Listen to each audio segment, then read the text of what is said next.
Crioso, and welcome back to the Welsh History Podcast. I'm your host, Jonathan Williams, and today we are heading deep into the Rhondda Valley and into the smoke and the steam and the solidarity and the fury for one of the most dramatic and consequential episodes in the history of Wales and British labor movement and the British labor movement. We talked some about British and specifically Welsh labor movements in this period. And we mentioned what Tonypandy means in that regard, at least for some people. And we're going to delve much further into this whole situation. It is something that carries a lot of weight in Welsh memory, especially Welsh labor memory. It is a village, Tonypandy specifically, in Rhondda Valley, or the larger Rhondda, in the old county of Glamorgan, a place that in November of 1910 became a flashpoint for riots that reverberated across the United Kingdom and shaped the political careers of a future prime minister. It ignited a generation of radical thought that would help forge modern Welsh labor politics, which, in other words, set the path for over 100 years of labor dominance in Wales.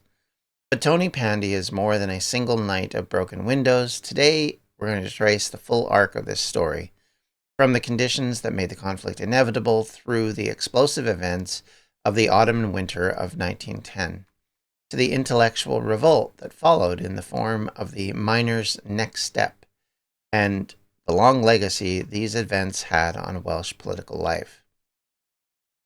So, let us begin. To understand Tonypandy, we need to understand the world that produced it. The South Welsh coalfields in the Edwardian era were, of course, as mentioned previously in many of our episodes, one of the industrial wonders of the world at the time, and one of the most dangerous and exploitative workplaces. By 1910, the Rhondda Valley had been transformed within living memory. What had been a sparsely populated upland valley of small farms and sheep walks had become one of the most densely populated industrial zones in Britain. Tens of thousands of workers had migrated from the rest of Wales, from England and further afield, drawn by the insatiable demand for steam coal. The coal of South Wales was not just any coal, it was prized around the world for its high carbon content and low sulfur. It fueled the Royal Navy and the merchant shipping fleet globally, something that would be incredibly important to, of course, the British military. By 1910, South Wales was supplying roughly one-third of Britain's coal needs. The region's fortunes and miseries were entirely bound by the black seam beneath their feet. The human cost of this industry was staggering. Mining accidents, lung disease, and the appalling rate of infant and maternal mortality made life in the Rhondda Valley brutally short.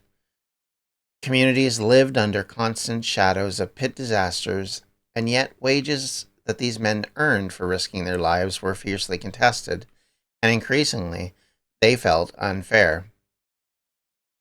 The political world of the coalfield was, until the late 19th century, dominated by what historians called the Lib-Labism, a tradition of working-class men who supported the Liberal Party, often sharing nonconformist religious values with the mine owners, and pursued modest conciliatory improvements in conditions through negotiations rather than confrontation. I would push back a little bit on that because there were obviously major incidents that did happen, but relative to what comes later, there is a sense of labor peace, specifically in the latter half of the Victorian era. The great figures of this tradition was William Abraham, known throughout Wales by his bardic name, Mabon. He served as president of the South Wales Miners' Federation, SWMF, as we'll probably say a few times here, and as MP for Rhondda. Abraham preached the gospel of harmony between the capital and labor. He was a powerful orator and a devout chapel-goer, and in the eyes of the younger generation of miners, increasingly out of touch with the reality of their lives. because by 1910, the landscape of South Wales mining was being reshaped by consolidation. Individual collieries were being absorbed into larger combines, corporate structures that used their scales to manage wages and prices across the entire region. The most significant of these was the Cambrian Combine. Founded in 1906 and controlled by industrialist and Liberal politician D.A. Thomas, later Lord Rhondda, the Cambrian Combine linked collieries across the Rhondda into a unified business network designed to regulate prices and hold down wages. As historian David Smith has written, the miners' conditions in this period were bound up with a particular character of this community in formation. They were raw, basic amenities, afflicted by extraordinary inequity between the owner's profits and the workers' pay packets. It was into this world of corporate power, grinding poverty, and growing radicalism that the sparks of the Cambrian Combine dispute fell in the summer of 1910. The immediate origins of the Tonypandy riots lie in a workplace dispute that began at the Ely pits in the town of Pennycraig in Rhondda Valley in the summer of 1910. The management of the Naval Colliery Company, part of the Cambrian Combine, decided to open a new coal seam, the Butte seam as it was called, and set a trial period for working it. This was where the trouble started. The new seam was what miners called in an abnormal place, meaning that the geologic conditions made working it far more difficult and far less productive than a standard seam. More stone, more water, more physical danger for the men working it. The miners argued that the difficulty of the seam meant that they were deserving higher pay per ton. They asked for 2 shillings and 6 pence per ton. The company in return offered 1 shilling and 9 pence. The gap was not merely economic. It represented a clash of fundamental principles about how dangerous labor should be valued, and who has the right to determine that value. When negotiations broke down, D.A. Thomas forced the issue. On September 1st, 1910, management locked out the entire workforce of the Ely pit, all 800 to 950 men, not merely the 70 or so that worked the disputed seam. This was a deliberate escalation designed to break miners' resistance. As you can imagine, if you're not involved and you're being put in this situation of not having money because somebody else is upset about something and they are a very minor part of the workforce, you could see what their strategy was. It makes perfect sense from an industrialist point of view. The miners responded, of course, by going on strike.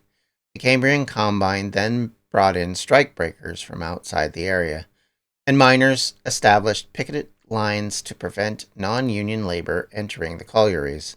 Tensions, as you would imagine, rose rapidly.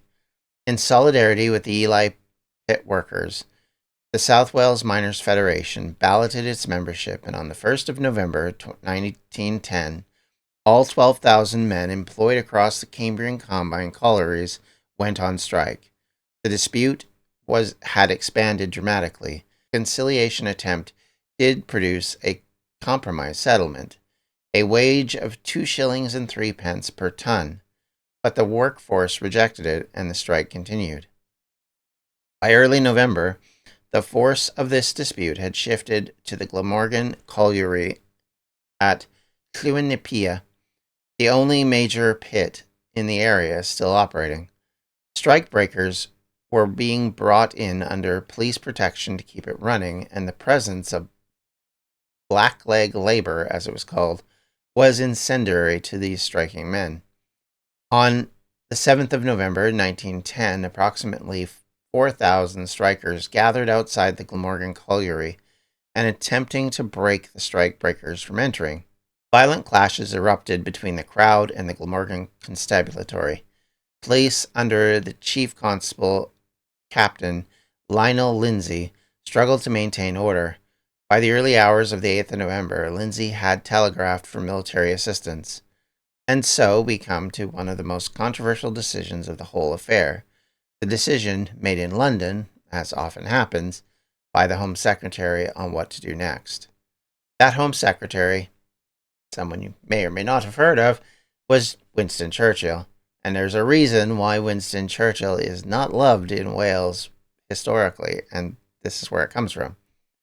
He was 35 years old, a liberal, and by his own description, that of some admirer sympathetic to the plight of the working poor, he had been instrumental in some progressive reforms. He now faced a request to send the army to South Wales. What happened next has been debated by historians ever since. Churchill's initial instinct was, to his credit, one of caution. He temporarily halted the advance of cavalry troops from Tidewater on Salisbury Plain. He ordered that soldiers should not come into direct contact with rioters unless police were first overpowered. He sent the metropolitan police officers as supplements to the local constabulary instead of initially the army. But troops were sent. The question of whether Churchill thereby acted as the miners' savior from military brutality or instrument of their defeat, of course, has been fiercely contested ever since. As you can imagine, anyone politically involved in a situation like this is going to draw criticism, is going to draw dislike, even hatred, and certainly Churchill is no exception in this. On the night of the 8th of November 1910, this focus moved from the colliery at Tonypandy to Tonypandy itself. Strikers and their supporters surged into the town. Windows were smashed, shops were looted, and Tonypandy, as reporter David Evans put it at the time, was, quote, sacked. One miner, Samuel Rees, died from head injuries sustained during the confrontation. Hundreds of police officers and civilians were injured. Contemporary newspaper reports describe the crowd as numbering in the thousands, engaging in widespread looting after midnight, smashing windows of provision shops, clothing stores, and other businesses. And you can kind of understand why. I think in part because likely at the timing, it's probably healthily helped on by alcohol, but also the fact that you have people that are desperate, people that are financially struggling, and you target businesses that will give you what you need in order to not struggle. That in and of itself doesn't make what they did sympathetic, but what it does is make it understandable. I think, in my opinion anyway. The Rhondda leaders and the local papers captured the immediate shock and division within the community about what happened and why. In writing in the Manchester Guardian on the 18th of November 1910, a group of local nonconformist ministers pushed back against the press narrative that blamed miners collectively for the riots. The minister argued that the disorder had been caused by a minority, mostly from outside the area, something that every time there's a riot or a confrontation, it's always, well, it was someone who wasn't from here. Quite frequently, they were from there, and they were, fans of whatever team gets blamed for this kind of thing. It's sketchy to make these assumptions, but very commonplace.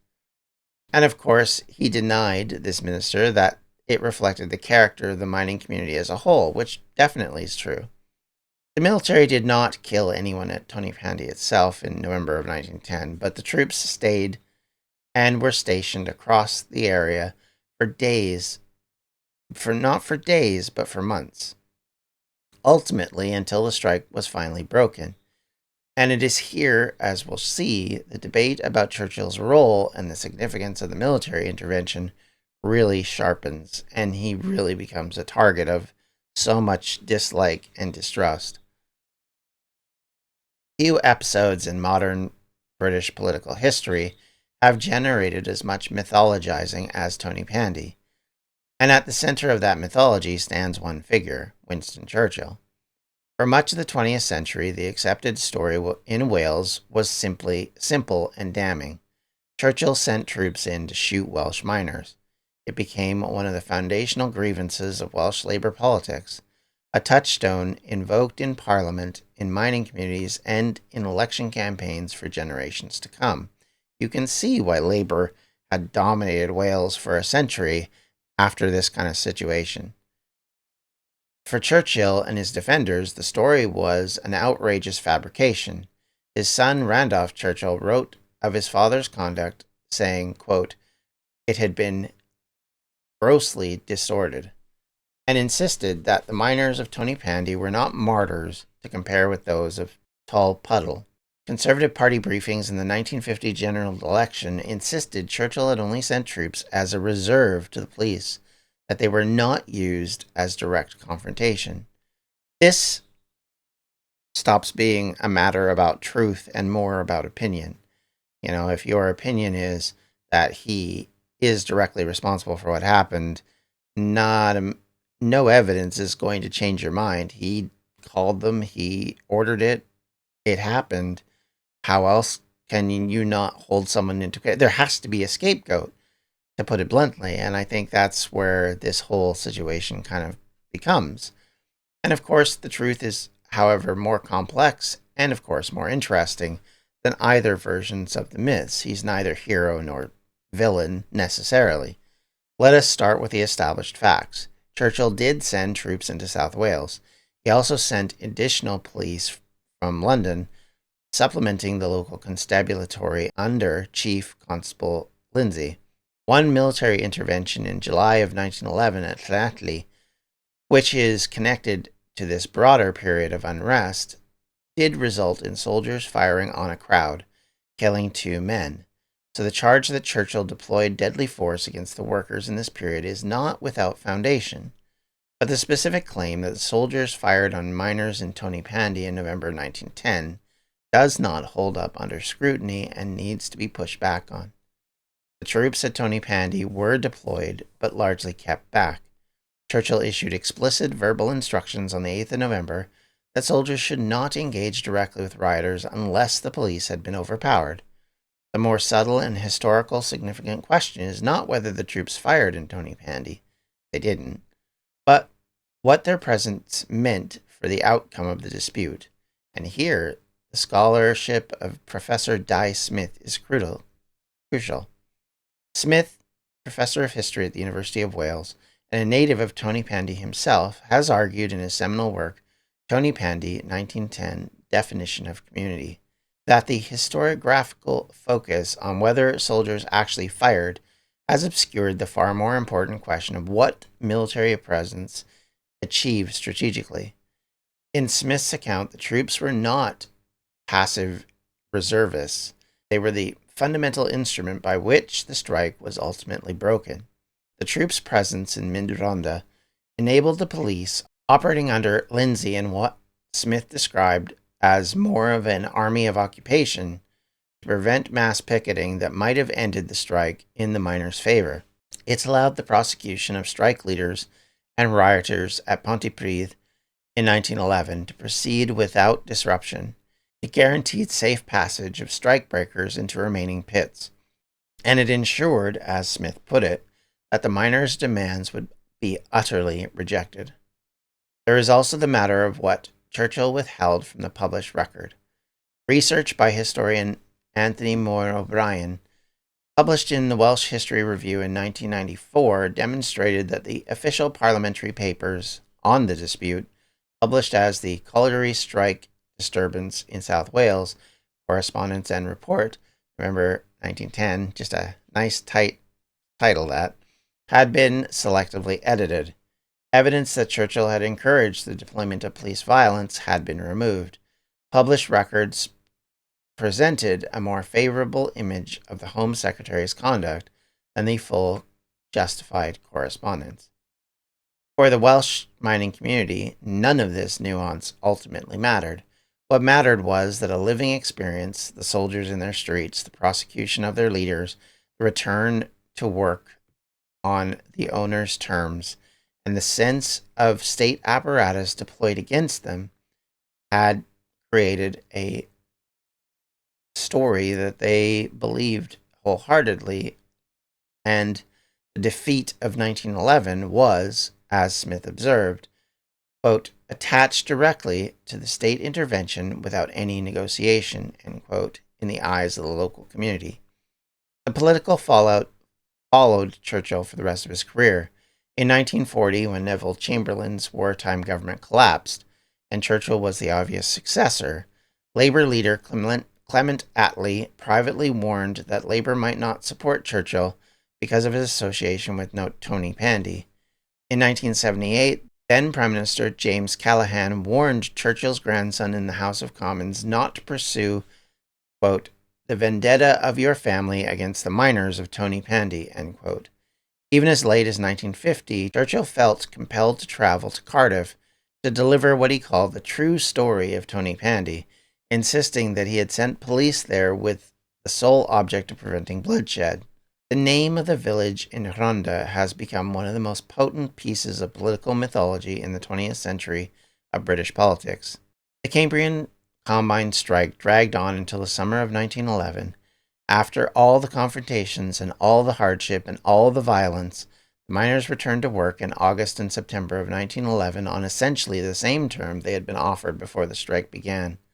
The wage of 2 shillings and 3 pence per ton that had been negotiated by William Abraham and rejected by the workforce was in substance what they ultimately had to accept. It was, as one account put it, a bitter pill to swallow. Approximately 30,000 miners across South Wales had been involved in the dispute at its height. The Cambrian collieries alone were responsible for roughly half of the valley's coal output, and it had been shut down for almost a year. The economic suffering was immense. For the miners and their families and the wider communities that depended on their wages, this was devastating. But something had also changed. The experience of the strikers, the sense of betrayal by their own moderate union leadership, the fury at state intervention, the raw evidence that individual acts of militancy were no substitute for organized industrial political power, radicalized a generation of miners and their intellectual champions. The moderate tradition of lib-labism, already under pressure, was profoundly weakened. William Abraham resigned as president of the South Wales Miners' Federation in March of 1912, citing ill health, but political currents had been moving against him for years. The accommodationist approach he personified was being swept away under these new realities. Into the space opened by this crisis stepped a new generation of radical thinkers and organizers who had been building their network in the Rhondda for years. Chief among them was Noah Ablett, a miner from Porth in the Rhondda Valley. Ablett had won a scholarship at the Ruskin College, Oxford, and the working class college established to give trade unionists access to higher education in 1907. At Ruskin, he was drawn to Marxist theory, to ideas of the American socialist Daniel de Leon, and to the growing European philosophy of syndicalism, the belief that workers should seize control of industries through direct action rather than waiting on parliamentary reform. Ablett was described by his contemporaries, and I'm apologizing if I'm saying that name wrong, in extraordinary terms. He was a working miner, but also a scholar, an autodidactic steeped in classical Marxism, a powerful orator and passionate teacher. Will Lowther, the miners' leader, called him the greatest pre-war Marxist Britain produced. He returned to the Rhondda from Oxford as a fierce advocate of the class struggle. In January of 1909, Ablett and his allies had established the Plebs League, an organization committed to promoting independent working-class socialist education outside of the patronage of the liberal establishment. Within weeks, the Plebs League branches had been established in 5 towns in coal fields, including Tonypandy itself. The League's ideas spread through Marxist tutorial classes and reading groups around the valley. In 1910, as the Cambrian Combine dispute escalated, Ablett and others formed the Unofficial Reform Committee, a Rhondda-based grouping of union militants drawn towards syndicalism and the industrial unionism. The URC's secretary was William Henry Manwaring, and amongst its key members were Noah Rees, secretary of the Cambrian Strike Committee, and a young A.J. Cook, who would later lead the MFGB during the general strike of 1926. Out of the defeat of the strike and the seething anger it generated came one of the most remarkable documents in the history of the British labor movement. Published in Tonypandy in 1912, the Unofficial Reform Committee, The Miners' Next Step, was a short pamphlet of perhaps 25 pages, but its ideas were seismic. Although the original draft was almost certainly written primarily by Noah Ablett, it was a collective effort. It was circulated around the coalfield for comment, revised and reformed, and submitted to the conference in Cardiff for endorsement at the end of 1911 before publication in 1912. The pamphlet began with a systematic critique of the union's leadership that had, in the author's view, failed the miners during the Cambrian dispute. Its most devastating line was, quote, "All leaders become corrupt in spite of their good intentions," end quote. This was a direct attack at the Mabon tradition, on the assumption that miners could trust their elected representatives to negotiate on their behalf. The authors argued that this culture of deference had systematically disempowered working men and women. But the pamphlet did not stop at criticism. It proposed a radical alternative, drawing on the syndicalist theory, the idea that workers should control their own industries. It called for a complete restructuring of the trade union movement around the principle of direct workers' control. Its immediate, practical demands were a minimum wage of 8 shillings per day and a 7-hour working day. It called for decentralization for negotiations, but centralization for fighting, meaning local autonomy in negotiations but unity when it came to strike action. It introduced the tactical concept of irritation strike, targeted stoppages designed to maximize disruption to the employer while minimizing the hardship to the workers. More ambitiously, it called for the coal industry to be wrestled from private ownership entirely. It stated bluntly, quote, "Today the shareholders own and rule the coalfield. They own and rule them mainly through paid officials. The men who work the mine are surely as competent to elect these as shareholders who may never have even seen a colliery," end quote. This was not merely trade unionism. It was a vision of industrial democracy, of a society reorganized so that the people who did the work controlled the means of production. It synthesized Marxist economic analysis with syndicalist strategy.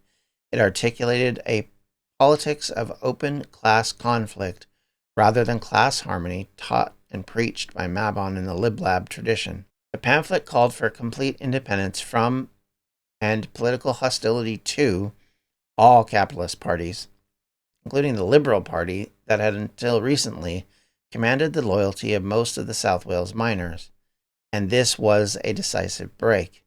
The historian Daryl Leaworth, writing in 2018, has situated the miners' next step within the broader story of Welsh political development, arguing that Tonypandy's confrontation and its intellectual aftermath constituted a foundational moment in the emergence of Welsh social democracy, a decisive shift in working-class political conscience. The pamphlet's influence was felt immediately and long-term. In the short term, it contributed to the removal of moderate leaders from positions of power within the South Wales Miners' Federation, replacing them with syndicalists and radicals. In 1912, the British miners struck nationally for a minimum wage and won at least partial provision. The demand that had been central to the Cambrian dispute was achieved nationally through the combined industrial pressure the pamphlet helped articulate. In the longer term, the political world of the miners' next step helped create and fed directly into the Labour landslide in South Wales at the 1918 general election, and into the general strike of 1926, and also into the ideology that informed Aneurin Bevan's and the creation of the National Health Service after 1945. The ideas incubated in the Rhondda Valley, shaped by the fires of Tonypandy, did not just die with the defeat of the Cambrian strikes. They transformed British and specifically Welsh politics. It's important to place Tonypandy in the wider context. The Cambrian Combine dispute was not an isolated event. It was a part of what historians call the Great Unrest, a period from roughly 1910 to 1914 of extraordinarily industrial militance across Britain and much of Europe. Between 1910 and 1914, Britain experienced over 4,000 strikes involving approximately 4 million workers. Trade union memberships grew by 62%, from 2.5 million over 4 million during this period. Dockers, railwaymen, seamen, transport workers all across the country, workers were demanding better conditions, higher wages, and dignity. In the summer of 1911, while the Cambrian dispute was still grinding towards its bitter conclusion, there were major transport strikes in Liverpool and London. In Llanelli in August of 1911, soldiers opened fire on a crowd, killing 2 men. Churchill's threat to deploy 25,000 troops in London to break a dock strike showed that Tonypandy had not softened his instincts towards industrial action. The Tonypandy riots and Cambrian dispute were thus both a product of a wider moment of social upheaval and a significant contributor to it. The idea developed in the Rhondda of industrial unionism, direct action, and workers' control fed into the national and international labor movements. Tom Mann, the veteran syndicalist organizer, was a constant visitor to Rhondda during the dispute, and when the First World War broke out in 1914, the political transformation that had begun in the valley would accelerate. Many of those same men which had stood on picket lines outside Glamorgan Colliery would find themselves organizing resistance to wartime industrial conscription, building the shop stewards movement, and eventually helping to construct post-war Labour Party that would dominate South Wales politics for a century. In 2010, 99 years after the riot, a Welsh local council objected to a military base being named after Churchill. The wound, it seemed, does not fully close. When we invoke Tonypandy, we invoke something that still has power over identity, over memory, and over relationships between Wales and the rest of the British state. But we should be careful about our myths in both directions. The story of Churchill ordering the shooting of Welsh miners is not necessarily historically accurate. The story of Churchill as benign protector of the miners from military excess is also not historically accurate either. The truth is that the state power, police, courts, and ultimately the implicit threat of military force was deployed in the service of capital against labor, and the miners of the Cambrian Combine, despite their courage and solidarity, were defeated. What could not be defeated were the ideas. The Miners' Next Step, written in the ashes of that defeat, helped build political culture in South Wales that would shape Britain's most ambitious social experiment, the welfare state and the National Health Service. The nationalization of the coal mines that the pamphlet demanded.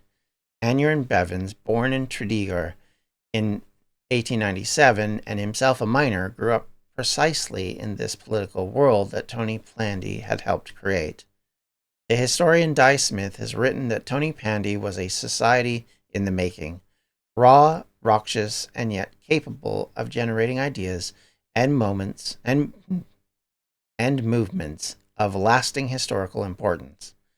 That seems to me to be exactly right. In the broken window of Tonypandy on the night of the 8th of November 1910, you cannot just see anger of desperate men, but the beginning of something new, something that no one anticipated up until that point, something that would gain more and more popularity, I guess would be the way I would describe it. And much of that is impactful and important to us. And it has significance that stretches well beyond the incidents in question, well beyond the people involved, long after they've passed away, long after the years of war and ruin and wreckage have turned to hope and back again. You have at its core still this sense of fairness, this sense of capital and capitalism taking advantage of labor. Even today, we still discuss these same topics. We still have the same conversation. Affordability, just as one of them, plays on everyone's mind right now and has some ring of familiarity if you lived in a period like this. So, with all that said and done, thank you everyone for listening today, for viewing today. You are spectacular. I sure appreciate you. If you have any questions, comments, or concerns, you can always reach me at welshhistorypodcast@gmail.com. That is my first line of response typically, so keep that in mind. You can reach out to me on most social media at Welsh History Pod. The one exception, as I always say, is Facebook, where it's facebook.com/Welsh History Podcast. And if you'd like to contribute to our little podcast here, you can do so through patreon.com/Welsh History. I will say the first episode of our little tour around the UK starts next week on Patreon, so be sure to tune in then if you are a Patreon member. And hey, go to the website and become a member yourself if you want to check it out. With all that said and done again, thank you once again. Diolch yn fawr, and goodbye. Welsh History Podcast is a member of the Evergreen Podcast Network. To find more information on them, you can do so at evergreenpodcasts.com. Thanks for listening.